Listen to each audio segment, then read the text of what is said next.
Welcome to 9V news. నా పేరు సుమలత. జిల్లా జగ్గేపేటలో నకిలీ మద్యంపై వైఎస్ఆర్సీపీ రణభేరి నియోజకవర్గ సమన్వయకర్త తన్నీరు నాగేశ్వరరావు ఆధ్వర్యంలో ఎక్సైజ్ కార్యాలయం ఎదుట బైఠాయించిన నిరసన తెలియజేసిన వైసీపీ శ్రేణులు ఎక్సైజ్ శాఖ అధికారులకు వినతి పత్రం అందజేత తన్నీరు మాట్లాడుతూ రాష్ట్రంలో కూటమి ప్రభుత్వం నకిలీ మద్యంతో ప్రజల ప్రాణాలను హరిస్తోంది. నకిలీ మద్యంపై తక్షణమే సిబిఐ దర్యాప్తు చేయాలి.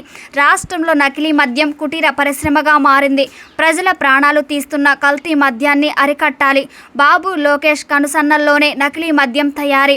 పాల్గొన్న municipal vice chairman Shaik Hafeez Unnisa, రైతు విభాగం జిల్లా అధ్యక్షులు ఏలూరు శివాజీ, ఎంపీపీల రాష్ట్ర అధ్యక్షులు మార్కపుడి గాంధీ, బీసీ సంఘం రాష్ట్ర నాయకులు బత్తుల రామారావు, నంబూరి రవి, శ్రీనివాస్ గౌడ్, 3 మండలాల వైసీపీ నాయకులు కార్యకర్తలు పాల్గొన్నారు. వైఎస్ఆర్ కాంగ్రెస్ పార్టీ పిలుపు మేరకు నకిలీ మద్యాన్ని అరికట్టాలని, అలానే రాష్ట్ర వ్యాప్తంగా 20 రోజుల క్రితం ఏదైతే తంబళ్లపల్లి నుంచి మరి ప్రారంభమైన కల్తీ మద్యం మూలాలు ఇటు ఎన్టీఆర్ జిల్లా అటు శ్రీకాకుళం జిల్లా వరకు పాకడం, మరి దీని వెనకాల సుమారుగా 5,000 కోట్ల రూపాయల కుంభకోణం జరిగిందని, ఈ అక్రమ మద్యం ఏదైతే నకిలీ మద్యం ఉందో దీని తయారీ కేవలం 30 రూపాయలే ఖర్చు అవుతుందని, వాళ్ళు మాత్రం 100 రూపాయలకి బెల్ట్ షాపులకు వేసి ప్రజల యొక్క ప్రాణాలని హరిస్తున్నారని, అలానే వీళ్ళ అక్రమ మద్యం మరి తయారీలో మరి ఒక పెద్ద కుటీర పరిశ్రమ లాగా మరి బాటిల్స్ తయారు చేయడం, లక్షలాది బాటిల్స్ తయారు చేయడం దగ్గర నుంచి, వాటి క్యూఆర్ కోడ్లు తయారీ దగ్గర నుంచి,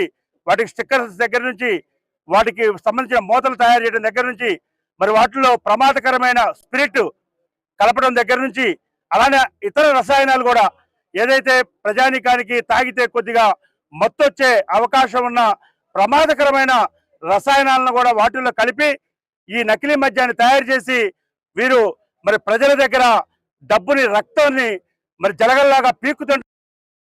గ్రామస్థాయి నాయకుడి నుంచి రాష్ట్ర స్థాయి ముఖ్యమంత్రి వరకు కూడా తెలుగుదేశం పార్టీ నాయకులకి ఇందులో సంబంధాలు ఉన్నాయి.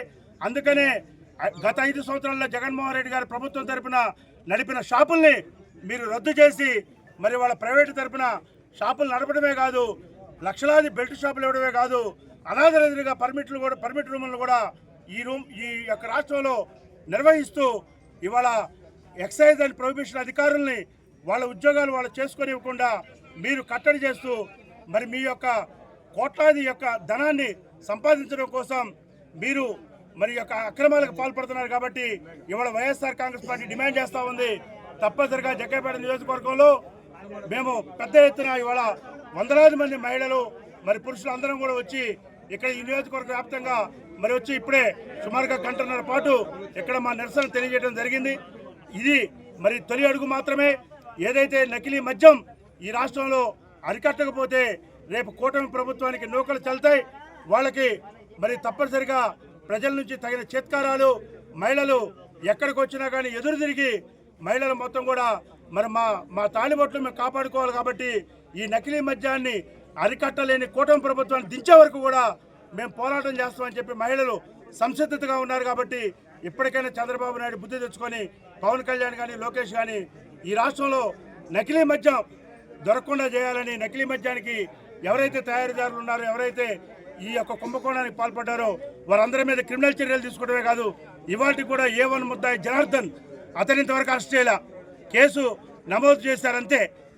ఇవాళ మేము డిమాండ్ చేస్తూ ఉన్నాం, తప్పనిసరిగా మీరు ఎంత పెద్ద వ్యక్తులు ఉన్నా కానీ వాళ్ళందరూ కూడా అరెస్ట్ చేయాలని సిబిఐ ఎంక్వైరీ దీని మీద చేసి మరి నిష్పక్షపాతంగా ఎంక్వైరీ చేసి న్యాయ విచారణ చేసి ముద్దాయిల్ని కఠినంగా శిక్షించాలని చెప్పి జగ్గేపేట నియోజకవర్గ వైఎస్ఆర్ కాంగ్రెస్ పార్టీ తరఫున డిమాండ్ చేస్తా ఉన్నాం.